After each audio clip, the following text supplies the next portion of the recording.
Зградата на општина Штип останува без чуварска служба во која се сместени сите подрачни единици на министерствата, инспекторати, катастар и централен регистер. Судбината на четворица вработени во приватна фирма која е ангажирана од страна на владата ја делат околу 300 лица низ целата држава.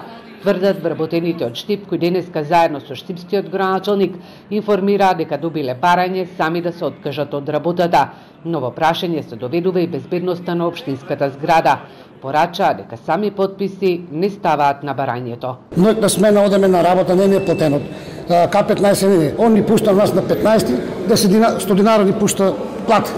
Плата нема редовно кај нас. И сега давам ми решение да го подпишем да се одиме. Ќе подпишете ли? Не, како ќе му подпишат? Ќе тужиме за ова. И за хранарина, и за ноќна смена, и за секи тужиме. Има Зарков горе. Тука има катастар, има централен регистр, матично. Имаме ние у 4-5 сата, у 6 сата дојат венчално, има тука што луѓето венчат. Кој ќе отвори, кој ќе затвори? У гаража треба да се отвори, возил долезе трудова инспекција. Штипскиот градоначалник Јорданов вели дека целта на владата е да се направат неуспешни градоначалниците, но најави дека обезбедувањето ќе биде вработено и ќе зема плата од страна на општината.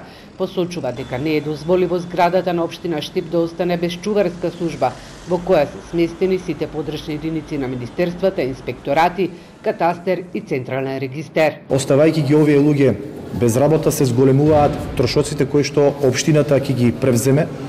Ако им е тоа целта, нема да ја постигнат, затоа што општина Штип дефинитивно по завршувањето на договорот кој што овие луѓе го имаат со СЗР, ќе ги вработи овие лица кои што се задолжени да ја обезбедуваат општинската зграда. Без обезбедување остануваат и општинските згради во неколку останати градови на истокот. Јорданов истакна дека е разговарано со ЗЕЛС со цел пред празниците да не се дозволи голем број семејства да останат без екзистенција.